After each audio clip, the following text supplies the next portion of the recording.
Hello à tous et bienvenue sur ma chaîne. Aujourd'hui je vais vous parler de pierres brutes, les pierres brutes que je possède dans ma collection de pierres et dont je me sers principalement pour la lithothérapie ou pour les énergies environnantes en magie. Donc restez et on va voir ensemble ma petite collection de pierres. C'est parti!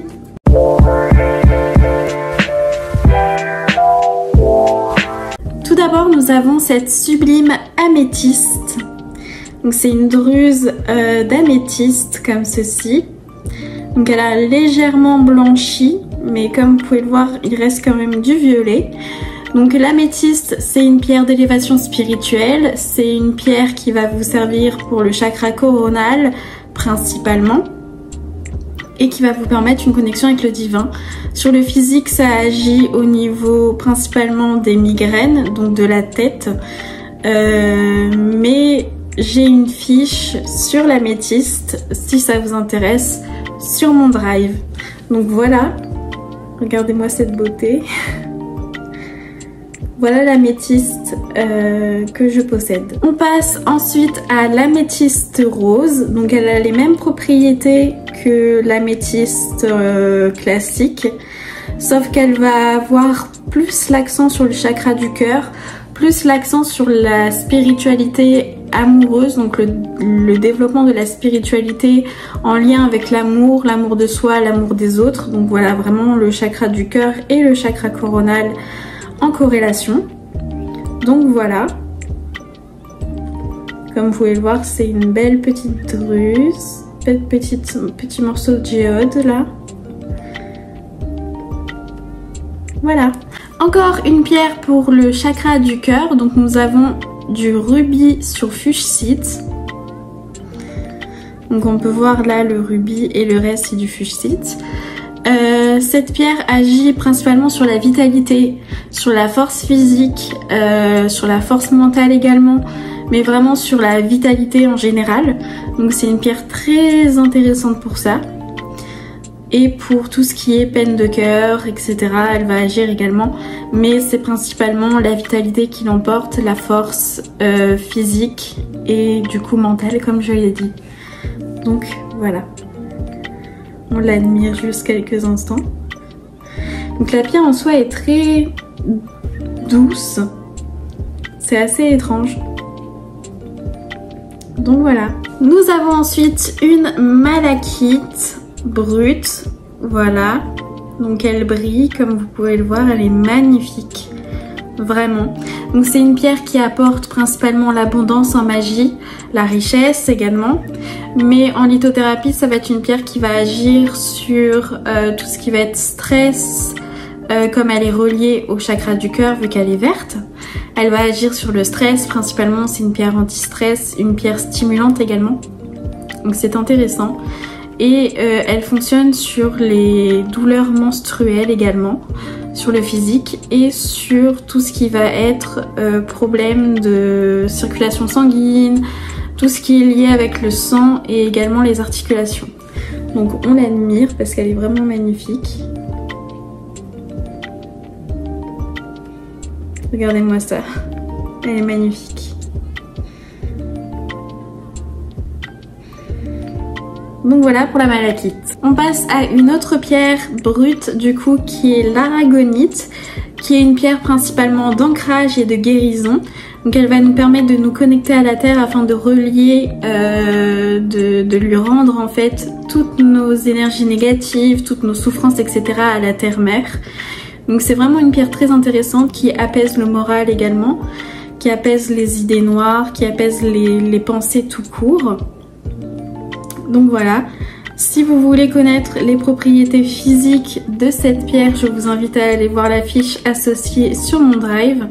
Mais donc voilà, elle est également très très jolie avec ses formes comme ça un petit peu futuriste. Hein. Elle est vraiment très très jolie et c'est une pierre vraiment forte d'ancrage, très intéressante pour l'ancrage physique et émotionnel. Passons maintenant à la sodalite. La sodalite, c'est une pierre qui va vous permettre de vous connecter à votre chakra du troisième œil. Donc c'est une pierre qui va vous aider à voir plus clair les choses, à vous calmer, vous apaiser parce qu'elle est bleue. Mais vu qu'elle est bleu foncé, elle va vous aider principalement à la concentration également, au fait de se poser pour voir les choses et de les accepter, de passer à autre chose. J'ai également une fiche sur la sodalite sur mon drive, donc je vous invite à aller y jeter un coup d'œil. Voilà, c'est une pierre que j'aime beaucoup pour les études parce qu'elle permet vraiment de se poser, de prendre le temps et de se concentrer. On passe à une autre pierre qui est en forme de druse comme ça, qui est la célestite, ou célestine si vous préférez, qui est une pierre d'apaisement, de calme, qui va vous aider à la méditation. Vraiment une pierre anti-stress, c'est une pierre bleu clair, donc elle va travailler sur le stress, sur l'anxiété, sur l'apaisement général, musculaire, physique, mais également émotionnel, principalement émotionnel et mental. Donc c'est une pierre vraiment intéressante par exemple dans une chambre pour vous aider à dormir. Ça peut être vraiment l'espace intéressant pour cette pierre. C'est également une pierre un peu doudou, un peu câlin qu'on peut prendre quand on va mal. On la prend dans ses mains, on médite avec et ça va tout de suite mieux. Donc voilà, c'est une pierre que j'affectionne énormément. Je trouve qu'elle a des propriétés similaires à l'amazonite, mais en plus doux encore, en plus subtil. Donc voilà, je vous laisse un petit peu l'admirer avec la lumière qui est un peu nulle. Mais donc là voilà.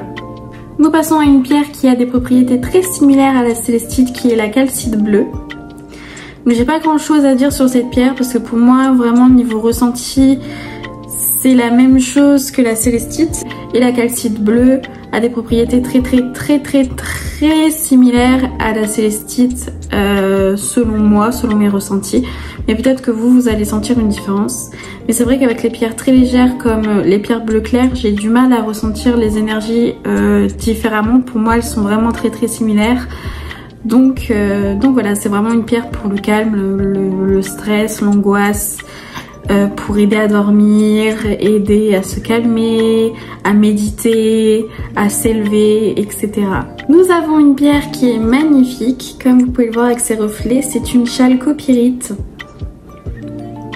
Voilà, donc c'est une pierre qui va aider à la méditation, à l'apaisement, au calme, à l'élévation spirituelle. Si vous voulez, j'ai une fiche également sur le drive. Donc voilà, c'est une pierre super intéressante pour s'élever spirituellement et travailler sur la méditation. Donc voilà, je vous laisse l'admirer. Tous ces reflets. Voilà. On passe à une pierre synthétique qui est la carborandite, qui est également une pierre qui est similaire à la chalcopyrite, qui va travailler sur la relaxation, l'apaisement, mais également sur la sortie du corps, qui agit sur les 7 chakras à la fois. C'est vraiment une pierre qui va vous élever qui va vous aider à vous élever, oui, qui va vous élever en tout cas. Et donc elle est très intéressante pour ça. Mais je peux comprendre que certaines personnes ne l'aiment pas parce que c'est une pierre synthétique, donc qui a été synthétisée par l'homme. Et donc je vais pas en parler plus parce que je ne sais pas quoi dire de plus. C'est une pierre qui est très intéressante pour la méditation. Si vous cherchez à méditer par exemple, c'est une pierre très intéressante comme la chalcopyrite. Je trouve qu'elles ont des propriétés similaires. Nous passons ensuite à une autre pierre qui est l'émeraude, qui agit également sur le chakra du cœur. C'est une pierre qui va renforcer les relations amicales et amoureuses principalement, donc qui joue sur le relationnel, mais également qui va jouer sur le stress, sur les peines de cœur, etc. vu qu'elle joue sur le chakra du cœur. C'est également une pierre qui va travailler sur les problèmes cardiaques et les problèmes cardiovasculaires en général. Mais c'est vraiment une pierre voilà, qui apporte de la sincérité dans vos relations. Donc voilà. J'ai ensuite une petite tranche de calcite orange ou aussi appelée calcite miel. Donc moi j'aime bien l'appeler mon petit quartier d'orange, ma petite orange. parce qu'elle fait vraiment penser à de l'orange tout simplement, à sa couleur et à sa texture. C'est une pierre très douce, limite qui a une sensation mouillée en fait. Donc voilà, elle a l'air très juteuse, je sais pas, c'est bizarre. Donc c'est une pierre qui travaille sur l'espoir, sur l'énergie, sur la vitalité, la force, sur le chakra du plexus solaire, donc sur s'affirmer, sur ce genre de problématique là. Vraiment sur la force vitale et sur le fait de voilà d'être qui on est. Mais c'est également une pierre qui est très intéressante durant l'automne parce qu'elle apporte la lumière, elle apporte le soleil, elle apporte la chaleur. Donc durant l'automne et l'hiver, c'est une pierre intéressante parce que on manque de cette vitalité, de cette énergie, de cette chaleur, et elle l'apporte très bien cette pierre. Donc voilà. On passe ensuite à la pyrite. Donc j'en ai deux parce que c'est une pierre que j'aime beaucoup. C'est une pierre qui va vous aider à la concentration. Donc c'est la pierre un petit peu des étudiants également, qui va vous aider à la concentration et à la réussite.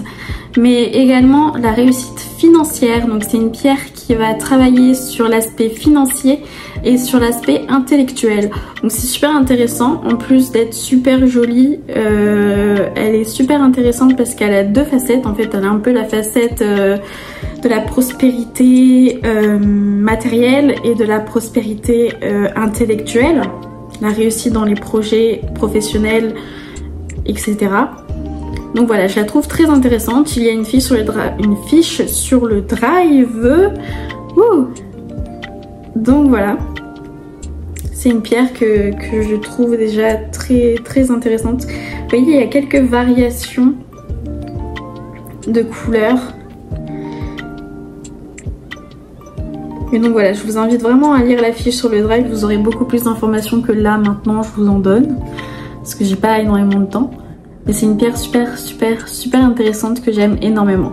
Nous avons ensuite le quartz rose, le fameux quartz rose dont tout le monde parle et que tout le monde aime, et que j'ai eu énormément de mal à aimer. Je ne me connectais pas du tout à cette pierre et j'ai enfin réussi à me connecter à cette pierre.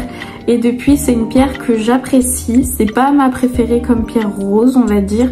Donc pierre rose, ça veut dire amour inconditionnel, amour maternel, vraiment quelque chose de très féminin, de très délicat, etc. Donc voilà, c'est vraiment la pierre de l'amour inconditionnel et surtout de l'amour de soi. Donc moi je l'ai en grosse pierre brute afin d'apaiser les énergies qu'il y a autour de moi et dans ma chambre principalement pour favoriser l'amour. Donc voilà. Donc c'est une pierre voilà, à laquelle j'ai eu du mal à me connecter. Mais maintenant ça commence à aller mieux. Le blocage est passé. J'ai pas fait de fiche. De toute façon le quartz rose, les propriétés sont assez connues et il est assez facile de les retrouver. Donc bon, on pardonne on va dire. Nous passons ensuite à la phosphosidérite, donc une pierre rose encore une fois. C'est une pierre très douce et très délicate qui va travailler énormément sur tout ce qui est surmenage par exemple, tout ce qui est burn-out, vraiment qui va travailler également sur la dépression par exemple. Mais c'est une pierre très intéressante. Elle va également aider à discerner mieux les choses et c'est également une pierre d'amour maternel inconditionnel qui va vous apporter voilà, cette notion d'inconditionnalité. Elle va permettre en fait de se dépasser, d'aller au-delà des choses, mais vraiment tout en douceur, avec beaucoup d'amour. Elle va apporter énormément d'amour, voilà, comme toute pierre rose pourrait le faire. Et donc c'est une pierre qui va vous accompagner pour vous dépasser, aller au-delà de vos problèmes et les régler principalement. Donc vos problèmes, elle est liée au chakra du cœur, donc principalement des problèmes liés aux émotions, liés aux sentiments. Mais tout problème en général, elle peut vous aider à les dépasser parce que chaque problème, chaque phobie implique de l'émotion. Donc elle va vous aider là-dessus. Donc voilà, il n'y a pas de fiche sur le drive pour cette pierre, mais ça ne saurait tarder également. Et on termine par ma pierre préférée qui est la jaspe rouge. Donc comme vous voyez, elle a quelques petites inclusions. Donc la jaspe rouge, c'est une pierre qui travaille sur le chakra sacré et sur le chakra racine. Donc c'est une pierre d'ancrage, mais également une pierre liée à la sexualité, à la sensualité, à l'affirmation de soi, qui va vous donner force et vitalité. Donc c'est vraiment une pierre très intéressante parce qu'elle vous permet de... Elle vous donne en fait confiance en vous.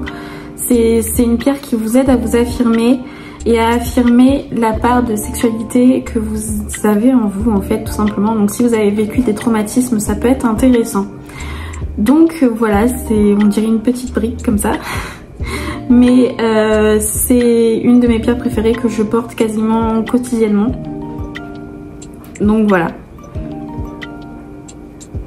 Et donc ça, dans une pièce où vous avez besoin d'énergie, comme je sais pas moi, un bureau ou autre, où vous avez besoin de vous affirmer, ou alors il faut la bouger régulièrement de place parce que si vous voulez la mettre dans une chambre par exemple, à un moment donné, il faudra l'enlever si vous voulez dormir parce que c'est une pierre qui vous donne énormément d'énergie, donc elle n'est pas forcément conseillée pour dormir.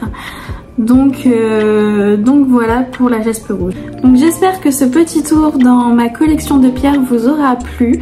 Que voir mes pierres brutes vous aura plu, et si vous voulez voir les autres pierres que j'ai dans ma collection, par exemple les pierres roulées, les plus petites pierres, ou alors les pierres taillées en pointe, en sphère, etc. Je vous invite à commenter ou à liker cette vidéo.